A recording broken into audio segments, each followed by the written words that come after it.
So your religious beliefs, your morals, your values, those are the core intimacies that you share with your children day in and day out.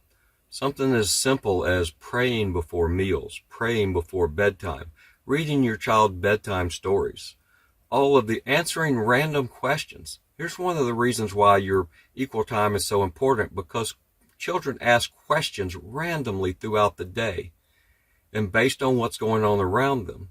And if you don't share those intimacies, the mundane things in life, you're not going to get an opportunity for that child to ask you those questions and for you to answer them from your perspective, your point of view, with your values and your beliefs.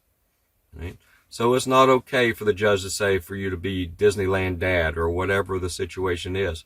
You need to be doing all of the things every day where you get to interact with your child in all the different ways that parents and children interact.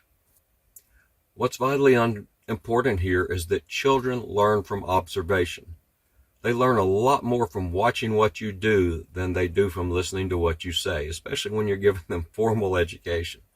Right? The formal education is vital and important, but children learn so much more just from watching what you do and seeing how you behave and seeing if you practice what you preach. If you say be good to other people and you're not good to other people, your child picks up on that. Right? So it's vital that they get to see you every day doing these things through all the different elements of life. So this is probably the strongest thing that you have that will convince your child to follow your religious beliefs and your values throughout their adult life, is the fact that they've observed you following through on these things and doing these things. Not that you've taught them, but that they've watched you doing it. That will stick with them into their adult lives much more than anything else. And if you don't have the time with your child, then your child doesn't have the time to observe you living your values, and they don't carry your values into the future. And the judge cannot permit that because it violates the Constitution. So when the judge takes your time away, the judge is forever altering your child's religious future into their adult lives. And the Supreme Court has been very clear that courts simply cannot do this.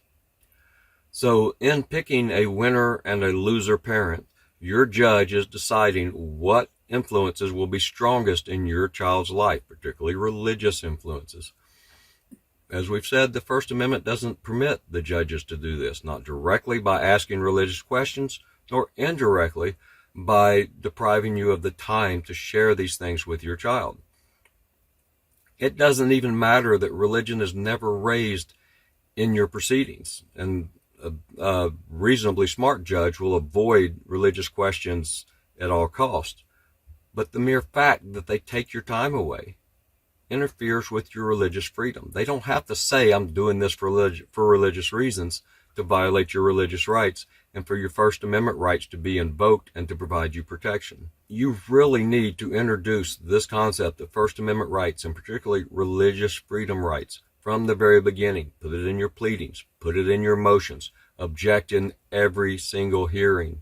Anytime they talk about limiting time, object and raise the issue that their judge is violating the First Amendment, and more importantly is irreparably injuring the child, which is contrary to the child's best interest.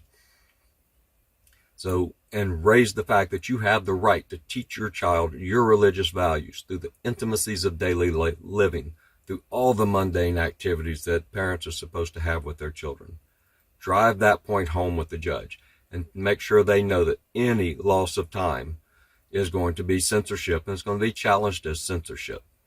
And more importantly, censorship of religious speech and religious education. And just to be clear, religion doesn't stand over and above your other First Amendment rights. It stands on equal footing with your other religious rights. But it is called out specifically and specially in that the government is prohibited from being involved in religion. And because our founding fathers wanted a pluralistic society where everybody was free to practice whatever religion they wanted without worrying about the government condemning them or punishing them in any way. Many of the people who founded this country came here because their religious rights were being persecuted in Europe. And so they came here to get away from that. And even though they were all predominantly Christian in those early years, there were many, many sects of Christianity. And the different sects of Christianity had a tendency to persecute one another over minor doctrinal differences. And our founding fathers were very aware of this, and they made very clear that they specifically told the government, you shall not interfere in religion, period.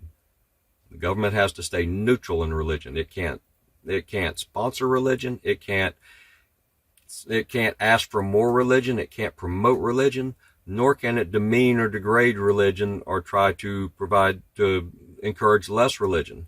It has to remain neutral, completely neutral. Right? So that's just an important technical point. But remember, your religious rights, whether or not you're religious, whether or not you go to church on a regular basis, whether or not you practice your religious beliefs on a regular basis, your right to share those religious beliefs with your child, whatever degree they exist or don't exist, is protected by the First Amendment for both you and for your child. It is not in your child's best interest for any judge to violate your child's First Amendment rights. And that is as simple as it gets.